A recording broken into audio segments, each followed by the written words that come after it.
ओळखत का? म्या सावित्री सावित्री ज्योतिराव फुले, सातारा जिल्ह्यातील खंडाळा तालुक्यातील नायगावच्या खंडोजी नेवसे पाटलांची मी कन्या. अवघ्या 9व्या वर्षी ज्योतिराव फुले नावाच्या माणसाशी माझं लग्न झालं. आणि हळूहळू मला कळायला लागलं की ज्या माणसाशी माझं लग्न झाले ना, तो काय साधा सुद्धा माणूस नाही, तो या जगाला ऊर्जा देणारा क्रांती सूर्यच आहे. त्या काळी बायांना उमराव लांड्याची पद्धत नव्हती. बाईच्या जातीनं कसा आपण बरं, आपलं घर बरं आणि आपली माणसं, स्त्री पुरुष उच्च नीच असा लय भेदभाव होता. पण या सर्वांवर एकच उपाय होता, ते म्हणजे शिक्षण. शिक्षणाचा ध्यास हा एकच विचार ज्योतिरावांच्या मनात होता.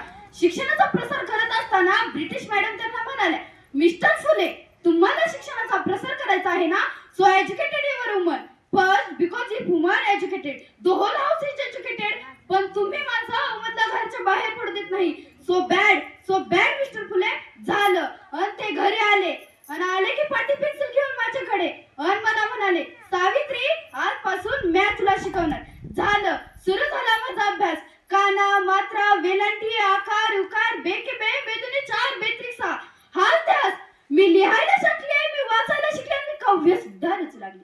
नि अशातच 1 जानेवारी, होय शनिवारी 1 जानेवारी 1848 ला पुण्यातील भिडेवाड्यात मी पहिली शाळा सुरू केली. आणि मी पहिली शिक्षिका, मुख्याध्यापिका सुद्धा.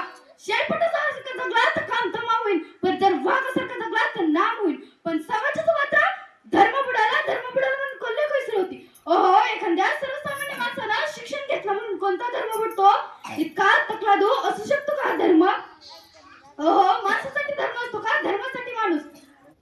ओहो, मी शाळेत असताना चिखल फेकला मी सहन केलं, शेण फेकला तरी मी सहन केलं, पण आता माझ्या सहनशीलतेचा अंत झाला होता. आणि अचानक एक माणूस माझ्या समोर येऊन म्हणतो, ए टवळे, कुठे निघालीस? आधी आमच्या पोरीबाईंना शिकवणं बंद कर.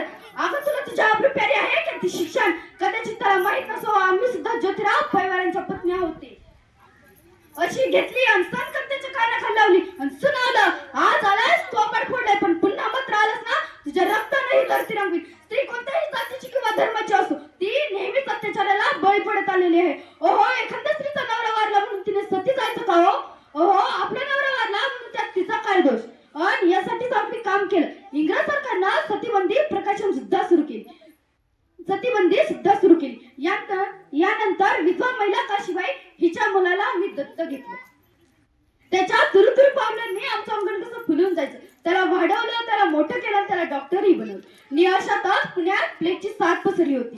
काखेत गाठ येऊन लोक धडाधड मोड लागली होती. मी यशवंताला सांगितलं, यशवंता, आपल्याला हॉस्पिटल उभारायचंय. यशवंतांनी हॉस्पिटल उभारलं.